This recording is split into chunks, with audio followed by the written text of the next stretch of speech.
नमस्कार दोस्तों, मैं आपका होस्ट अनिल कुमार आपका स्वागत करता हूं प्रॉफिट पैटर्न चैनल में। उम्मीद है कि संडे का लुत्फ उठा रहे होंगे आप। तो चलिए अगले हफ्ते के लिए कुछ स्टॉक्स के ऊपर चर्चा कर लेते हैं। ऐसे कौन से स्टॉक हैं जो अभी भी हमें जो है अच्छे स्ट्रक्चर में दिख रहे हैं, बुलिश स्ट्रक्चर में दिख रहे हैं और आने वाले समय में, आने वाले कुछ एक दो दिनों 4 दिनों के लिए या हफ्ते में जो है वो अच्छा परफॉर्मेंस दे सकते हैं, एक अच्छी मूवमेंट दे सकते हैं। देखिए ये जो वीडियो है, ये वीडियो आपको अब हर हफ्ते मिलेगा और संडे के दिन मिलेगा। एवरी संडे हम लोग आएंगे, डिस्कशन करेंगे और उसमें जो है हम लोग ये देखेंगे कि कौन से स्टॉक हैं, क्या उनका सिलेक्शन क्राइटेरिया है, क्यों उनके अंदर में बुलिश स्ट्रक्चर अभी भी बना हुआ है, क्यों जो है उसके अंदर में हम बुलिश बायस हैं, या किस लेवल पे एंट्री बनाई जा सकती है, कैसी एंट्री होगी, कितना रिस्क एसोसिएटेड होगा। इन सब विषयों पे हम लोग विचार विमर्श करेंगे। तो ये वीडियो तो मैं ऐसे ही अपलोड कर रहा हूँ, लेकिन आगे आने वाले जो भी वीडियोज होंगे उन चर्चाओं के लिए मैं आपको पहले से ही आमंत्रित करूंगा। इसका मतलब यह है कि एक पूर्व निर्धारित हम लोग समय रखेंगे, उस पूर्व निर्धारित समय पर हम लोग यूट्यूब के ऊपर अपना विचार विमर्श करने आएंगे। ठीक बात है। तो चलिए शुरू करते हैं। और आज का जो स्टॉक है, मैं अभी एक ही स्टॉक के ऊपर बात करने वाला हूँ। ये स्टॉक है आपका श्री राम ट्रांसपोर्ट। इस स्टॉक के अंदर अभी हम लोग देखेंगे कि बुलिश स्ट्रक्चर कैसा बना हुआ है और उसके बाद से बाकी के स्टॉक के ऊपर हम लोग एक एक करके चर्चा करेंगे और उनकी वीडियोस मैं आपको बाद में अपलोड करूंगा। तो होप कि आपको ये वीडियो और ये सीरीज अच्छा लगेगा। चलिए शुरू करते हैं, ज़्यादा टाइम वेस्ट नहीं करते हैं।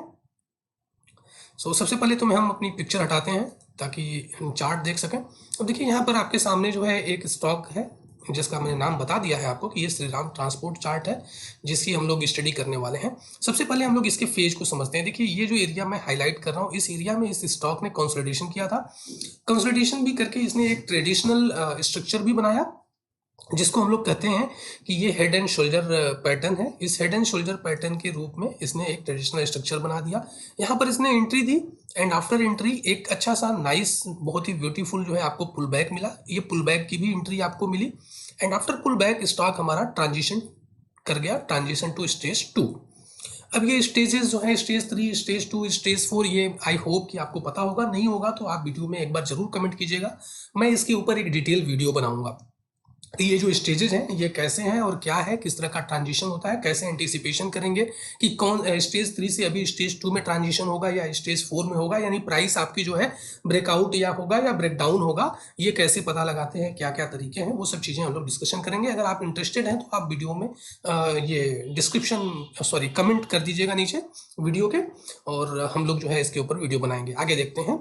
तो यहाँ आने के बाद जब ये स्टेज 3 में अपना स्टॉक आ गया श्री राम ट्रांसपोर्ट, तो इसने एक ब्यूटीफुल स्टेज 3 फॉर्मेशन किया और ये अपनी स्टेज के बेस पे एंट्री बन गई, जिसको हम लोग stage based pull back entry बोलते हैं। इसको आप ये समझ सकते हैं कि ये लोवेस्ट पॉइंट होता है जहां पर आप एंट्री ले सकते हैं। तो एंट्री 4 तरह की होती हैं, मैं ऑलरेडी आप लोगों को बता चुका हूं कई बार जो है, फिर भी मैं रिपीट कर देता हूं। एक एंट्री होती है जो हमारी लोवेस्ट पॉइंट पे, यानी कि कुछ इस तरह के फेजेज में होती है, ठीक है, जिसको stage based pull back entry बोलते हैं। दूसरी जो एंट्री होती है फ्रेंड्स, वो स्टेज 3 के अंदर ही एक हॉरिजॉन्टिकल अगेन जो है प्राइस वैल्यू एरिया का फॉर्मेशन होता है, वहां पर होता है।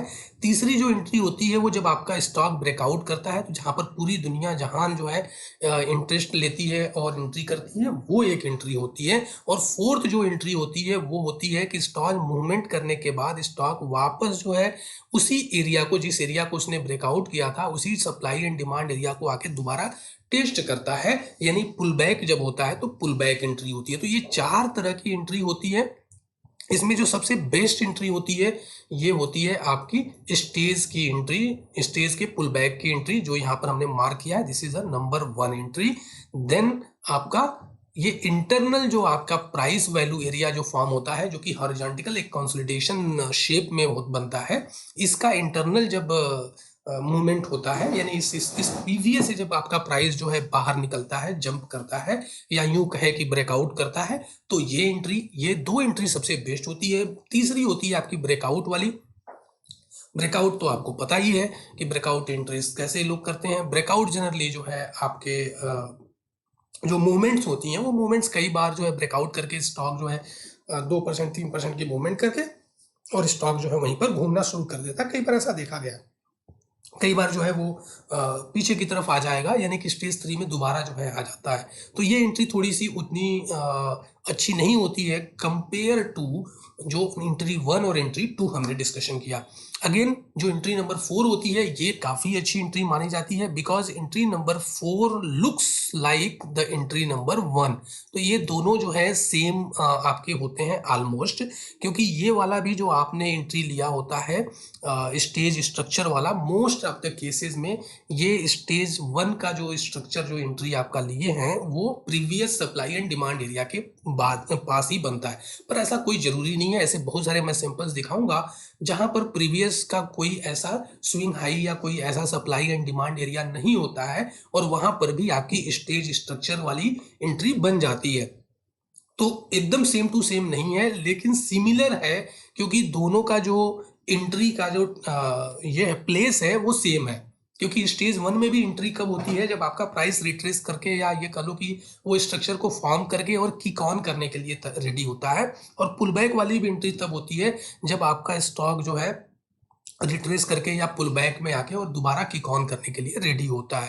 तो ये सिमिलरिटी है। बाकी जो है वैसे देखा जाए तो ये दोनों सेम नहीं है, इनको सेम मत समझिएगा कि ये दोनों जो है same previous supply and demand area को टेस्ट कर रहे हैं और दोनों ऐसे हैं, ऐसा कुछ भी नहीं है। जो अपना स्टेज 1 है, मैं दोबारा रीट्रेट कर दे रहा हूँ अपने शब्द को, वो जो है कोई जरूरी नहीं है कि previous supply and demand area के पास ही बने। ओके, अभी हम श्रीराम ट्रांसपोर्ट की बात करें तो श्रीराम ट्रांसपोर्ट अपने को कंप्लीटली जो है बुलिश स्ट्रक्चर में दिख रहा है। यहाँ पर आप देख रहे हैं कि किस तरह से स्टेजेस को फॉर्म करता हुआ ट्रांजिशन लेता हुआ आगे की तरफ मूव करता जा रहा है। यहाँ पर अब इस स्टॉक ने एक ब्रेकआउट दिया है एंड ब्रेकआउट देने के बाद हमारी एक्सपेक्टेशन थी कि स्टॉक जो है अपने को एक पुल बैक एंट्री देगा, यानी 1316 के आसपास में आएगा, जो कि ये आने से कतरा रहा है, यहाँ पर हेजिटेट कर रहा है। यहाँ तक अभी तक ये नहीं आया हुआ है और ऊपर ही ये कंसोलिडेशन कर रहा है अपसाइड के एरिया में ही। ये एक ट्रायंगल सिमेट्रिक ट्रायंगल पैटर्न भी बनाया हुआ है। ट्रेडिशनल पैटर्न की बात करूं तो इवन अगर इसको थोड़ा सा और गौर से देखेंगे तो ये आपको बुलिश फ्लैग पैटर्न भी बनाता हुआ दिखेगा। तो ऐसा प्रतीत होता है कि ये जो स्टॉक है श्रीराम ट्रांसपोर्ट, ये पुल बैक एंट्री शायद हम लोगों को नहीं देगा, 1316 के रेंज में नहीं आएगा। तो हमें एंट्री कहाँ बनानी पड़ेगी, इसी सिमेट्रिक ट्रायंगल के ब्रेकआउट पे बनानी पड़ सकती है, यानी इसका कंसोलिडेशन इसने इसी एरिया में कर लेना है और इसी कंसोलिडेशन के बाद ये फर्दर अपनी मूवमेंट को कर देना है। तो हम लोग इस पे नेक्स्ट वीक के लिए नजरें बना के रखेंगे। जैसे ही ये सिमेट्रिक ट्रायंगल का ब्रेकआउट होगा, यानी कि प्राइस फर्दर ये जो ट्रांजिशन हुआ है ब्रेकआउट के बाद से, इसको जब कंटिन्यू करेगा अपनी जर्नी को, तो हम लोग इसके अंदर में अपसाइड का व्यू रखते हुए इसमें ट्रेड बनाने की कोशिश करेंगे। अगर ये नहीं करता है तो हम लोग तभी भी वेट कर रहे हैं। हमारा जो वेटिंग टाइम है वो ये है कि अपने को एक अच्छी एंट्री मिले, यानी पुल बैक वाली एंट्री मिले, न कि ये कंटिन्यूएशन या फ्लैग पैटर्न के ब्रेकआउट वाली एंट्री मिले। तो हम ज़्यादा इंटरेस्टेड है कि ये भाव एक बार इस एरिया में आ जाए और हम यहाँ पर एंट्री ले लें। फिर भी अगर ये स्टॉक की जो अभी करंट मूवमेंट है वो आप देख रहे हैं कि किस तरह से ये कंसोलिडेशन लो वॉल्यूम के ऊपर कर रहा है और हायर एरिया में कर रहा है, तो ऐसा लग रहा है कि ये नीचे की तरफ नहीं आएगा। सो हम यहाँ पर अपनी एंट्री की प्लानिंग कर रहे हैं। तो होप कि ये पॉइंट क्लियर हो गया होगा फ्रेंड्स, और आपको श्रीराम ट्रांसपोर्ट का bullish structure study, bullish review, ये चीज़ें समझ में आ गई होंगी। इसी के साथ हम आज का वीडियो अपना एंड करते हैं और दूसरी जो स्टॉक्स हैं, दूसरे जो स्टॉक्स हैं उनके ऊपर हम लोग डिस्कशन शुरू